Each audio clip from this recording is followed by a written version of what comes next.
Picture perfect. Well, the heat is driving tourists away from this holy city in India. Temperatures are soaring. They're soaring in a big way. In fact, they're soaring really high. How high?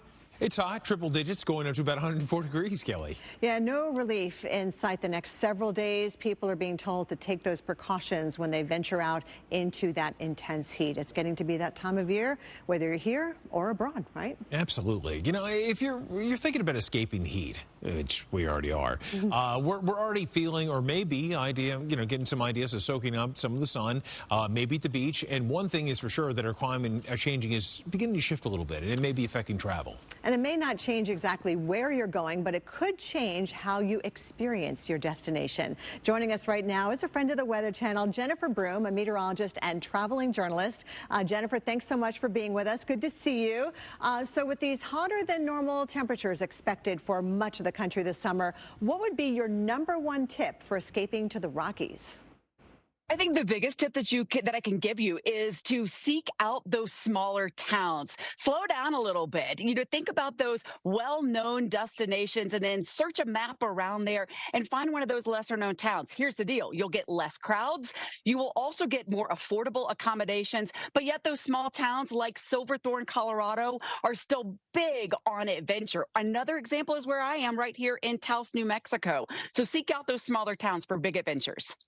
Now, while traveling, what are ways to lower your impact on a particular setting, a particular destination, so to speak?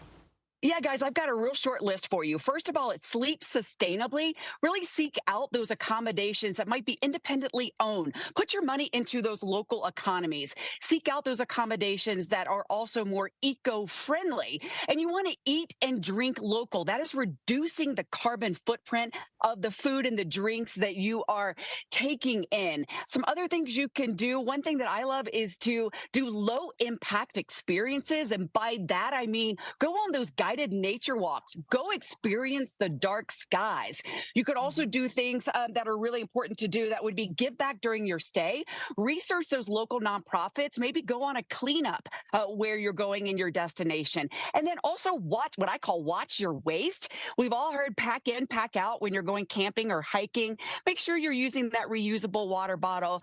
Try to be as friendly as you can to the places where you're going. And last thing is be fire danger aware, guys. That's so important as we start getting into that summer season. Oh, very, very true. That's for sure. And what's another area of the country that's really a hot spot for people seeking heat relief this summer, you think? Well, Midwesterners have a summer secret, guys, and I'm spilling the beans on it. It's the Great Lakes. For those areas down south that may normally go to a beach, I'd say go north. Go to the Great Lakes, in particular, a place like Bayfield, Wisconsin. It is a beautiful small town. I went there last summer. I learned to sail in the Apostle Islands. Just such a unique experience. And as you guys know, it does really give you, when you're on the Great Lakes, kind of feels like you are on the shoreline of an ocean. So follow the lead of the Midwesterners and go to the Great Lakes. All right. Hey, we got about a minute left here. Going on an Alaska cruise is a bucket list for so many people. Will people going on an Alaska cruise see possibly some climate impacts? Yes, you will. Two of the glaciers that you might potentially see on your Alaskan cruise, one of those would be the Hubbard Glacier. It was an ascending glacier for over 100 years. That means it was thickening, and we've got some geese flying overhead a little bit. You might be able to hear that.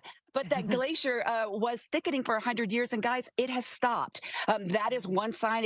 You will still see the calving happening, the big chunks of ice falling off of that. And then the Mendenhall Glacier in Juneau, where you can walk along and see where it was in 1916 and every 5 to 10 years, and then see where it is today. Cool stuff, cool ideas. Jennifer Broome, thank you so much for joining us. A lot of great ideas right there. Absolutely. Now,